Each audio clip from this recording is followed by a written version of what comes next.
नमस्कार 24 TV network पे आज एक बार फिर हमने डॉक्टर संदीप डेंटिस्ट जो डेंटल सर्जन भी हैं उनको आमंत्रित किया है। और जैसे कि हम अपने सीरीज़ में पहले भी बात कर रहे थे कि कैसे बच्चों के, बूढ़ों के, जवानों के दांत या गम्स को कैसे लुक आफ्टर करते हैं, कैसे उनका देखभाल करते हैं और किस उम्र में हम लोग को ये सब शुरू कर देना चाहिए। तो उसी सीरीज़ को आगे बढ़ाते हुए आज हम चाइल्ड डेंटल हेल्थ के बारे में बात करेंगे। तो सबसे पहले डॉक्टर संदीप, आपका हार्दिक स्वागत है हमारे स्टूडियो पे। और जैसे हमारे पिछले सीरीज़ में हम बात कर रहे थे बाकी लोगों के बारे में, बाकी उम्र के लोगों के बारे में कि दांत में क्या क्या समस्या हो सकता है, वैसे हम बच्चों के बारे में जानना चाहेंगे कि पहली बात तो ये बताइए कि कौन से उम्र में हमें बच्चों को एक डेंटल क्लिनिक लाना चाहिए। पहली बात तो उनको लाना भी चाहिए या नहीं लाना चाहिए, अगर लाना चाहिए तो कौन से एज ग्रुप से हम ये शुरू कर देना चाहिए। सबसे पहले तो सभी श्रोताओं को मेरा नमस्कार। मैं उम्मीद करता हूँ कि आप लोग अभी तक सेफ़ होंगे, सिक्योर होंगे, अपने घर में रहें, कम से कम बाहर निकलें। जी हाँ जी मैम, अब आपके सवाल जो कि आप पूछ रहे थे कि कौन सी उम्र में हमें डेंटल हेल्थ के लिए ध्यान देना चाहिए। जी। तो हम बच्चों के, जब भी बच्चा 2 से 3 महीने का होता है, उसके गम्स अच्छे खासे डेवलप हो जाते हैं। अच्छा। तभी से हम उसके गम्स की टेक केयर करें। रुई लेकर के, थोड़ा गुनगुना पानी लेकर के उसके गम्स को सफाई करें, है ना। उसके बाद जब भी उसका पहला जो टूथ होता है वो ओरल कैविटी में अराइज होगा, तभी से हमें डेंटल एक्सपर्ट्स को दिखाना चाहिए एवरी 6 मंथ्स के इंटरवल पे। अच्छा, तो डॉक्टर जब पहला दांत निकलता है तो आप लोग एज डेंटिस्ट क्या करते हैं बच्चों के लिए, क्यों हमें बच्चों को क्लिनिक लाना चाहिए। बच्चों को क्लिनिक इसलिए लाना चाहिए क्योंकि जो टूथ निकल रहा है वो ऐसा नहीं है कि मतलब बिल्कुल एक हमेशा ज़रूरी नहीं है कि एक नेचुरल प्रोसेस से निकले। कई बार ऐसा होता है कि मसूड़ा जो एक टेंटेटिव जो जगह होती है वहाँ से नहीं निकल के थोड़ा आगे पीछे निकल रहा होता है। अच्छा। या मसूड़े को कोई ज़्यादा नुकसान पहुँचा रहा होता है, क्योंकि वो बेसिकली सेल्स हैं, कहीं पर भी थोड़ा सा हार्मोनल इम्बैलेंस हुआ तो वो आगे पीछे शिफ्ट कर जाएगा। तो वहीं से हम टेक केयर करना स्टार्ट करते हैं। एक विजुअलेंस ज़रूरी होता है। तो हम आगे की जो भी उसका लाइफ साइकिल है उसको हम ये करते हैं, देखते हैं कि भाई आगे कैसे इसमें आगे ओरल कैविटी में टूथ आएंगे, ओरल कैविटी इस चीज़ को लेने के लिए सक्षम है भी या नहीं, इतना साइज़ है भी या नहीं कि जो वो सारे टीथ को एक साथ ले सकता है। अगर मान लीजिए ऐसा लगता है कि भाई नहीं, आपके जॉ का साइज़ बहुत छोटा रहने वाला है, आने वाले टाइम में जो सारे टीथ के लिए परफेक्ट नहीं होने वाला है, तो उसको इन्फ्लेटेड करा दिया जाता है, ताकि जो आने वाले टीथ हैं उनको प्रॉपर स्पेस मिले, प्रॉपर जगह मिले।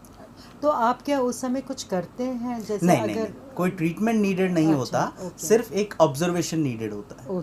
अच्छा, तो इसके लिए क्या कोई प्रिकॉशंस हम लोग ले सकते हैं चाइल्ड के, जो डेंटल, जैसे जब आप बोल रहे कि 2-2.5 महीने पे ही उनके गम्स हमें साफ़ करना शुरू चाहिए, तो और क्या प्रिकॉशंस हम ले सकते हैं? देखो, बेसिक प्रिकॉशन तो यही है कि साफ़ सफाई रखनी चाहिए। साफ़ सफाई से मतलब है बच्चे बहुत ज़्यादा मिल्क पे ही डिपेंडेंट होते हैं, बिल्कुल, है ना।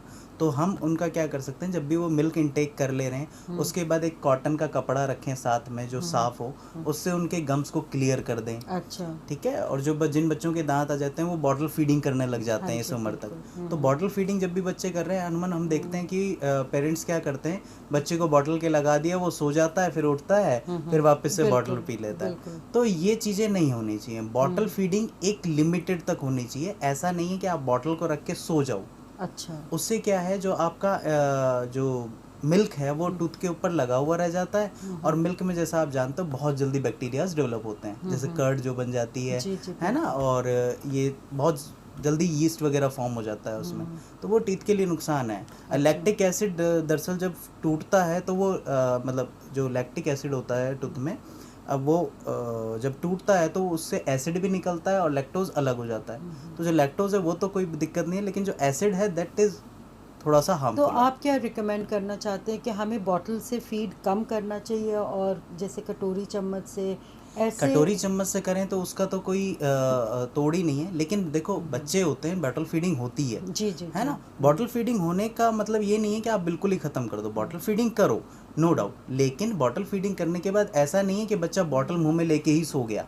बॉटल को हटा दीजिए, जब बच्चा सो गया है तो उसके जो कॉटन है उससे साफ कर दीजिए, थोड़ा सा टीथ्स अच्छा। को साफ करना है, ज़रूरी है। ठीक है। साफ सफाई ज़रूरी है बेसिकली। तो डॉक्टर, और ये कौन-कौन से मतलब डेंटल प्रॉब्लम्स हो सकते हैं छोटे बच्चों में? छोटे बच्चों में सबसे पहला डेंटल प्रॉब्लम तो ये होता है कि जो उनके टीथ आ रहे होते हैं, मिल्क टीथ, वो बहुत सॉफ्ट होते हैं, मतलब जी। बहुत बिल्कुल फ्रेजाइल होते हैं। तो कभी भी डेंटल प्रॉब्लम में ये हो सकता है कि उनके केरीज डेवलप हो जाती है, अर्ली चाइल्डहुड केरीज जिसको हम बोलते जी, हैं, जी, जी। जो कि एक उसका सेकंड नाम भी हमने रखा हुआ है कि बॉटल केरीज है ना, अच्छा। Milk bottle caries. ओके। तो आगे वाले दांत जो हैं वो कीड़ा लगना स्टार्ट हो गए, तो उनमें कुछ नहीं, फ्लोरिडेटेड टूथपेस्ट रेगुलर यूज़ करें। अच्छा। जब तक कोई प्रॉब्लम एज सच नहीं होती कि बच्चा पेन या कोई ऐसी चीज़ रिपोर्ट नहीं कर रहा है, तब तक हम कोई ट्रीटमेंट नहीं सजेस्ट करते हैं। बट अच्छा। हाँ, fluoridated toothpaste is necessity for kids. तो आप फिर किस उम्र में रिकमेंड करते हैं कि बच्चों को ब्रशिंग शुरू कर देना चाहिए? When the first tooth arise in oral cavity, जब पहला दांत आपका मुंह के अंदर आ जाता है तभी से ब्रशिंग स्टार्ट कर तो देनी क्या चाहिए। टूथपेस्ट के साथ ब्रश करना चाहिए? बिल्कुल करना चाहिए। वो तो बच्चा तो छोटा होगा, 6 महीने 7 महीने में दांत निकलना शुरू हो जाता है, तो मतलब पेरेंट ही करेगा, पेरेंट्स ही तो करेंगे। कैसे करेंगे? पेरेंट्स कुछ नहीं, एक ब्रश ले लें, छोटा सा, बच्चों के छोटे छोटे ब्रशेज आते हैं, अच्छा, ओके। वो ले लें। बहुत ही बारीक, बहुत ही कम मात्रा में टूथपेस्ट भी कौन सा लेना है, फ्लोरिडेटेड टूथपेस्ट जो बच्चों के लिए स्पेशली आते हैं। काफ़ी सारे टूथपेस्ट है जो बच्चों के लिए स्पेशली अवेलेबल होते हैं, जो 10 ईयर्स 15 ईयर्स से कम उम्र के बच्चों के लिए आते हैं। अच्छा। ठीक है, उनमें क्या होता है, उनका कंपोजिशन थोड़ा सा डिफरेंट होता है एडल्ट से। अच्छा। तो वो टूथपेस्ट लेकर के बच्चों को हल्का सा आप करके और उससे वॉश आउट करा दें। अच्छा। तो एक इसमें दो चीज़ें होती हैं, एक तो बच्चा बचपन से ही उस चीज़ को, आदत को डेवलप करने लगता है कि नहीं, this is the necessity of my life. वो उस चीज़ को करने के लिए कभी भी हिचकिचाएगा नहीं, हम उसकी हैबिट डेवलप करते हैं। प्लस दूसरी बात, बच्चे के रख रखाव से आने वाले फ्यूचर में उसके टीथ सिक्योर हो गए। तो डॉक्टर, कोई ब्रश करने का भी तरीका होता है, या जैसे नॉर्मल ब्रश लेके नहीं, ब्रश करने का एक तरीका होता है। क्या होता है ब्रश करने का, अनुमान हम देखते हैं 80% 90% लोग ब्रश लिया, टूथपेस्ट लिया और फटाफट इधर उधर हाँ, मारा बिल्कुल, और बिल्कुल। वॉश कर दिया। नहीं, जी। ऐसे नहीं। ब्रश लेना है, 45 डिग्रीज के एंगल पे ट्विस्ट करके okay. Up and down motion करना है। हम लोग जो करते हैं वो टू एंड फ्रो मोशन करते हैं, जी। नहीं, up and down motion with circular motion in intervals. Okay. तो इससे क्या होगा, जो आपके दांतों के बीच फंसा हुआ खाना है वो 45 डिग्रीज के एंगल की वजह से निकलता चला जाएगा, और जो पीछे खाना फंसा हुआ है वो 45 डिग्रीज के एंगल की वजह से निकलता चला जाएगा। Very good. तो जैसे कि आप सुन रहे थे, ये तो बच्चों के बारे में कैसे उनका डेंटल चेकअप रेगुलर बेसिस पे करना चाहिए, किस तरह से ब्रश करना चाहिए। और इसी के साथ हम लेते हैं एक छोटा सा ब्रेक। हम आपके साथ जल्द वापस आएंगे, आप हमारे साथ बने रहिए। धन्यवाद। हेलो सर, वेलकम टू अपना घर शालीमार। अच्छा, सोसाइटी मेन हाईवे पर ही है। सर ये हमारी सोसाइटी का मंदिर है, वैसे गुरुद्वारा और जैन मंदिर भी है, और sir 24 hour active security. Sir ये चारों तरफ खूबसूरत पहाड़ों का नज़ारा, और 3000 हैप्पी फैमिली ऑलरेडी रह रही है। और ये हमारा swimming pool, gym and central park और किड्स प्ले एरिया।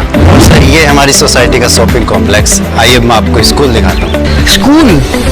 अच्छा, वो भी सोसाइटी के अंदर ही है। ये क्या बन रहा है? सर ये अपना मॉल बन रहा है। मॉल? जी सर। इतनी सारी चीजें एक ही जगह पर?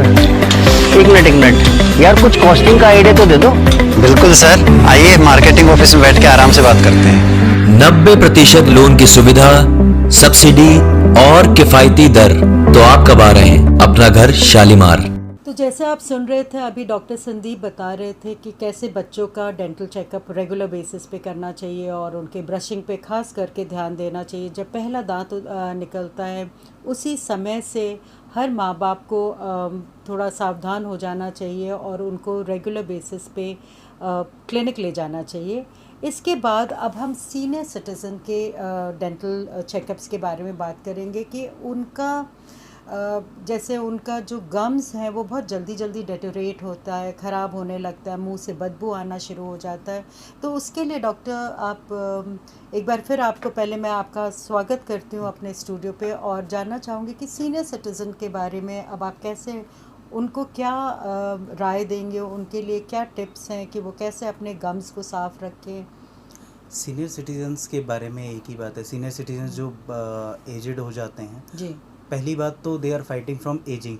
हाँ हाँ। जो भी चीज़ें उनके साथ हो रही होती हैं, दैट चेंजेस इन बॉडी के अंदर बहुत सारे चेंजेस हो रहे होते जी। हैं। लेकिन जिसके साथ ओरल कैविटी में क्या क्या चेंजेस हो रहे होते हैं, वो बेसिकली 4 से 5 चेंजेस हैं। जैसे उनके गम्स जो हैं वो नीचे जाने लग जाएंगे, अपने अच्छा, ओके। दांतों की जड़ें छोड़ने लग जाएंगे, दांत हिलना स्टार्ट हो जाएंगे। आगे वाले कई बार ज़्यादा स्टार्ट हो जाते हैं, पीछे वाले थोड़े कम होते हैं, कई बार पीछे ज़्यादा हो जाते हैं। तो ये दांत हिलने का प्रोसेस स्टार्ट हो जाता है। जी। ठीक है। फिर तीसरी बात है कि जो उनके कई लोग होते हैं जो पहले से ट्रीटमेंट करवा के रखते हैं, जैसे कि आपने ब्रिज लगवा लिया था कुछ टाइम में, आप 25-30 ईयर्स की एज में कोई दांत नहीं है तो वो ब्रिज लगा लिया। लेकिन ब्रिज की एक कंप्लीट लाइफ साइकिल होती है, वो टिका हुआ होता है आपके बेस पे। जब तक कि आसपास वाले दांत सिक्योर हैं तभी तक वो ब्रिज टिका हुआ है। जैसे ही वो आसपास के दांत में किसी में इन्फेक्शन हुआ या वो हिलने लगा तो वो ब्रिज बाहर आ जाएगा। तो ये सीनियर सिटीजन्स की बेसिक प्रॉब्लम्स होती हैं कि सर हमने ब्रिज लगवाया था, इतना टाइम चलना चाहिए था, डॉक्टर साहब ने ये बोला था कि ये तो आपका चलेगा अच्छे से, और वो हिलने लग गया है, वो गिरने लग गया है, बाहर आ गया है, ये हो गया। तो देखिए ये सब चीज़ें एजिंग के साथ होनी ही होनी है। डेंटिस्ट जो होता है वो अपना काम बखूबी करता है, इसमें कोई शक नहीं है। हर एक डेंटिस्ट अपना जी जान लगाता है, लेकिन ऐसा ज़रूरी नहीं है कि वो आपके सारे दांतों को बचा सके। दांत मैं आपको आज क्लियर बता देता हूँ, जिस दांत के ऊपर आपकी एक बार कैविटी लग चुकी है वो दांत आपके ओरल कैविटी में से यानी कि मुंह में से निकलना ही निकलना है, ये 100% शॉर्ट श्योर है। ओके। लेकिन सिर्फ डेंटिस्ट का काम क्या होता है, डेंटिस्ट का काम होता है अगर वो आपका दांत अगर आज कैविटी लगी है तो 1 साल बाद ही वो निकलने की पोजीशन में आ जाएगा। डेंटिस्ट का काम होता है इस ड्यूरेशन को इतना लंबा खींच देना कि आपकी लाइफ स्पैन उसमें एग्जिस्ट कर जाए। अच्छा। एक डेंटिस्ट के पास आप गए, केरीज हुई, आपने दांतों में मसाला भरवा लिया, जो हम नॉर्मल भाषा में बोलते हैं कि रेस्टोरेशन मसाला भरवा देना, तो आपका 5-6 साल वो दांत चल गया। उसके बाद वहाँ पे दर्द होने लगा, कोई सेंसिटिविटी आने लगी, आपने उठा के आरसीटी करवा दी।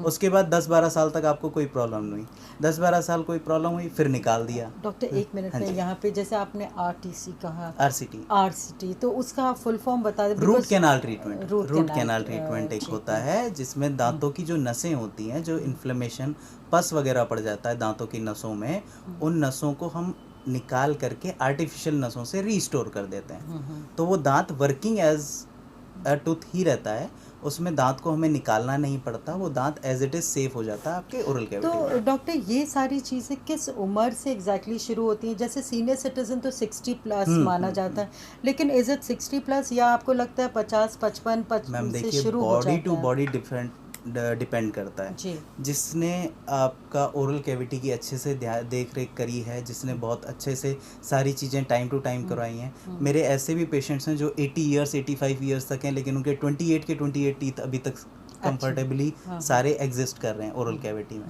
है ना, क्योंकि उन्होंने टाइम टू टाइम अपने डेंटल हेल्थ का टेक केयर करते रहे। तो इस टाइप से अलग अलग इंडिविजुअल में ये रेपो रेट अलग अलग है।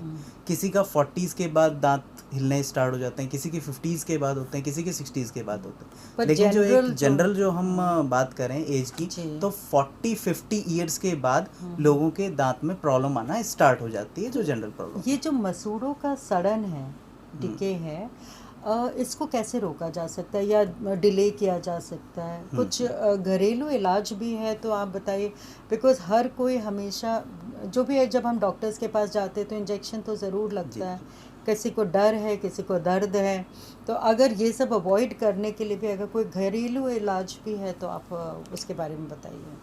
बहुत से लोगों को नहीं पता कि आप ब्रश जो करते हैं, ब्रश आप सिर्फ दांतों के लिए करते हैं, मसूड़ों के लिए नहीं करते। मसूड़ों की टेक केयर करने के लिए आपके पास 2 चीज़ें हैं। एक तो आप मार्केट से जो बना बनाया गम पेंट्स होते हैं उनको आप ले लें और उससे आफ्टर एवरी ब्रशिंग आप मसाज कर लें मसूड़ों के ऊपर, तो वो मसूड़े सुरक्षित रहेंगे। दूसरी चीज़ जो है, आप घर में हनी जो कि शहद होता है उससे मालिश कर सकते हैं, वो एक अच्छा ऑप्शन है मालिश से, उससे भी मसूड़े स्वस्थ रहते हैं। बाकी हर एक मील के बाद आप गुनगुने पानी में नमक डाल के कुल्ला करें। ये 25 से 30 साल की उम्र के बाद स्टार्ट कर देना चाहिए, क्योंकि यही एक उम्र होती है जहाँ पे खाना फंसना स्टार्ट हो शुरू जाता हो है। जाता है।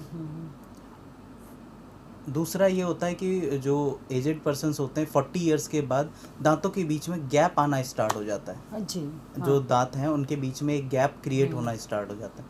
वो गैप क्रिएट होगा, ये एजिंग का एक फैक्टर है, इसको कोई भी नहीं रोक सकता। आप परेशान हो कि नहीं भाई डेंटिस्ट से पास जाएं, रुकवा दें, नहीं, ये रुकता नहीं है, ये होगा। लेकिन आपको सिर्फ क्या करना है, आपको अपनी ओरल कैविटी का ध्यान रखना है। अगर कहीं पर भी आपको ये लगता है कि मुझे यहाँ पर कीड़ा लगना स्टार्ट हो गया या ब्लैक स्पॉट आना स्टार्ट हो गया, काला निशान जो होता है वो आना स्टार्ट हो गया, तो आप तुरंत अपने डेंटिस्ट के पास जाएं, उसको निकलवा के उसको रिस्टोर करवा लें, यानी कि भरवा लें, मसाला भरवा लें। अच्छा। तो ये वहीं के वहीं रुक जाएगा। और एवरी 6 मंथ्स तो एक्चुअली सीनियर सिटीजन्स को तो मस्ट है कि वो हर 6 महीने में एक डेंटल विजिट दे ही दें। जी। इसके अलावा भी जैसे ये दांत सड़ना या टूटना और बदबू आने के अलावा भी कोई प्रॉब्लम्स हो सकते हैं क्या? सीनियर सिटीजन में Senior citizens एक के सबसे कॉमन प्रॉब्लम होती है कि वो डेंचर्स यूज़ करते हैं बहुत ज़्यादा सीनियर सिटीजन, है ना। तो डेंचर्स जो होते हैं वो आपका रिमूवेबल डेंचर्स होते हैं, जो इनकी निकालने होते हैं और वापस फिट करने होते हैं। इनका एक प्रोसेस होता है कि डेली रात को इनको निकाल करके आपको पानी में रखना है और सुबह उठ के साफ़ करके वापस डाल लेना है। लेकिन सुबह उठ के साफ़ किस चीज़ से करना है, ये काफ़ी लोगों की प्रॉब्लम रहती है, काफ़ी लोग पूछते भी हैं। कई लोग होते हैं जो नॉर्मल ब्रश आप पेस्ट कर रहे हैं, कुछ दांत बचे हुए हैं, उनको जो पेस्ट कर रहे हैं उसी ब्रश को लेकर के वापस साफ़ कर लें। नहीं, ऐसा नहीं करना है। एक साबुन की बट्टी जो होती है, जिससे आपने देखा होगा जो ये लाइक जो केक्स होते हैं, जो कपड़े वॉशिंग के जो केक्स होते हैं, रिन और सर्फ एक्सेल, ये वाले नहीं, जो नेचुरल केक्स होते हैं ना, जैसे आपका 5x साबुन टाइप्स होता है, जो कि ऑयलिंग होता है, उसको लेकर के उससे साफ़ करना है और फिर पहनना है। नहीं तो साफ कैसे करेंगे? ब्रश से ही करेंगे? ब्रश से करना, लेकिन उसका ब्रश डिफरेंट रहेगा अच्छा, बाकी टीथ से। अच्छा, ठीक है। और कोई खास प्रिकॉशंस आप बताना खाना चाहेंगे? फंसने नहीं देना है डेंचर और मसूड़ों के बीच में। अगर मसूड़े में डेंचर की वजह से कहीं बार बार छाला हो रहा है या बार बार कहीं पे कट लग रहा है, तो उसको तुरंत डेंटिस्ट के पास जाके उसको रेक्टिफाई करवाना है, सही करवाना है। नहीं तो वो आगे चल कर के एक परमानेंट वो निशान बन जाएगा और परमानेंट एक ये घाव बन जाएगा। तो क्या कारण है जो मुंह से बदबू आती है? खाना। इज इट खाली खाना? जब भी खाना, कोई भी चीज़ आपके मुंह ओरल कैविटी में रहेगी, वहाँ पे बैक्टीरियाज डेवलप होंगे।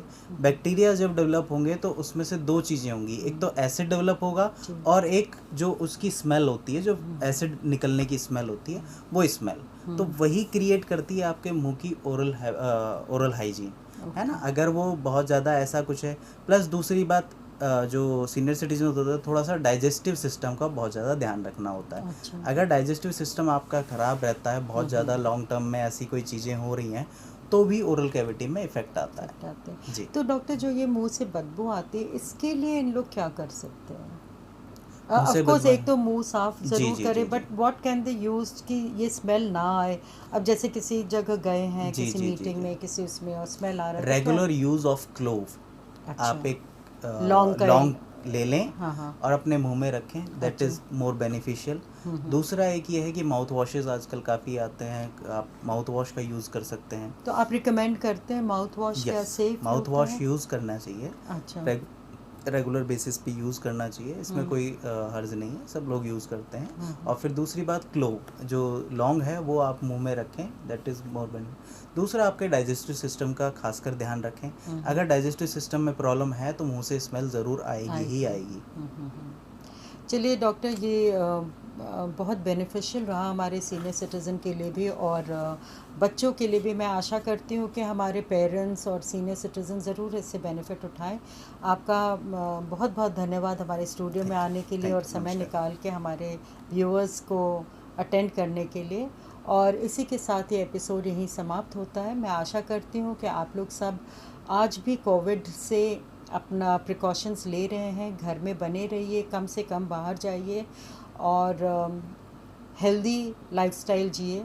Thank you very much. Thank you.